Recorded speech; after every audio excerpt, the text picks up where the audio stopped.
Hi, welcome everyone. In this tutorial, I will talk you about panel vector autoregulation model in Stata. For that, I showed you the base paper in which this model has been discussed. This model has been developed by these two authors and it is published in Stata Journal in 2016. So this model, the documentation shows how the model has been calculated, and if you go below, and it will show you the examples how to do like panel var Granger and panel var SOC and some other commands. So today we will be doing these one by one. Okay, so let's go towards data. So I have written the API reference with star sign, means it's just a comment.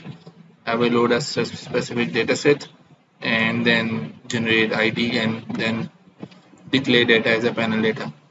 To install this command, this is the command that you have to run. This command is net install st0455. So when you run this command, it will install this command. After that, just add a star sign so that you don't have to install it again and again. First command I will show is xtdescribe. This command will tell you the percentage of observations that are available in the data, if it is a balanced panel or unbalanced panel. So this is showing us the percentage of observations. There are 62% observations, 62 observations for each cross section. So it is a square data. So it means every cross section, every cross section has equal number of years. So this helps to find that. Then we can use xtsum, and I will use my variable that I'm using, FFEC, fossil energy demand, log of GNI, and domestic credit to private sector. So this is my example data when I run it. So I have not created the log file, that log of variable. So log of variable first, then control D. So this will tell me the nature of the data, how many T's are there. Per T bar means average T's per cross section, overall mean and standard deviations, cross and within and overall. So this way you can do a descriptive stat cross section wise. Next is, since there are too many cross sections, it is not suitable to make a line chart to show how lines is changing across the cross sections.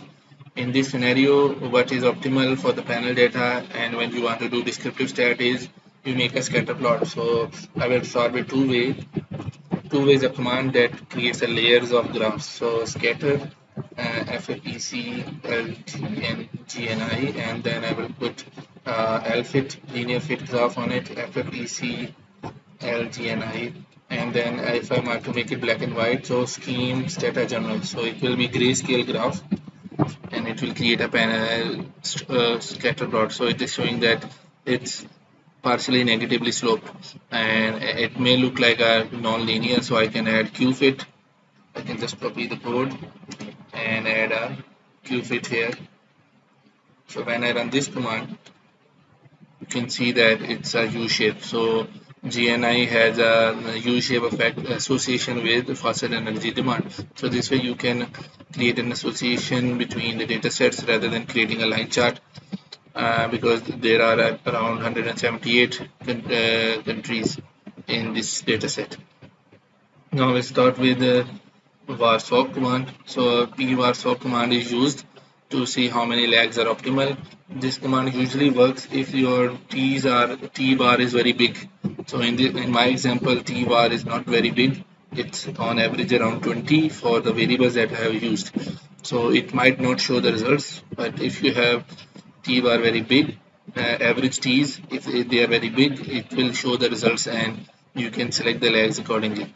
Okay, so see, it is picking up only data till 2014 because one of the variable that I have selected might not be available after 2014.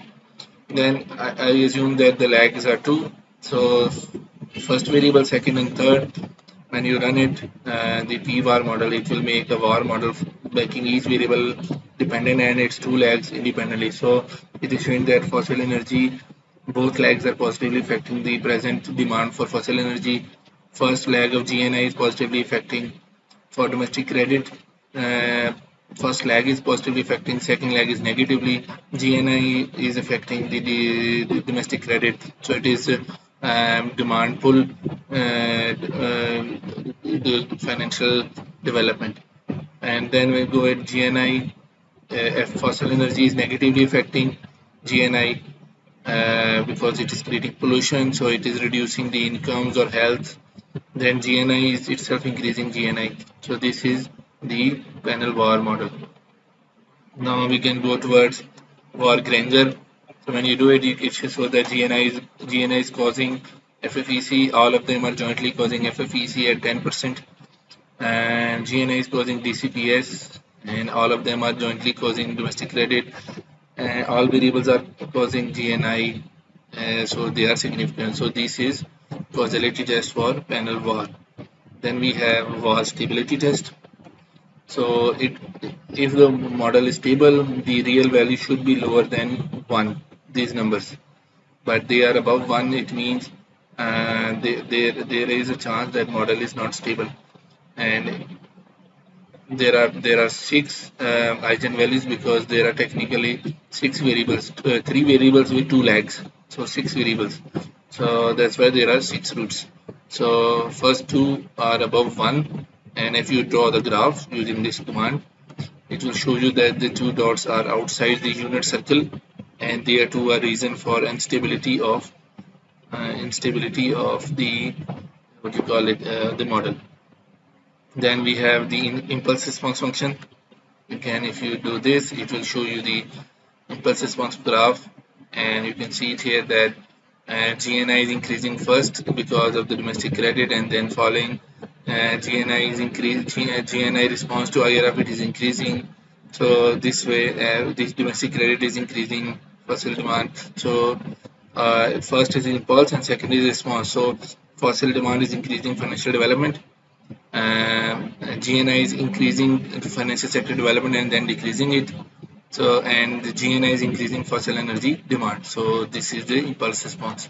You can add the orthogonal, but what will happen is that the scales will not be adjusted. So for this command you have to adjust the scales so that the graphs give you better outcome.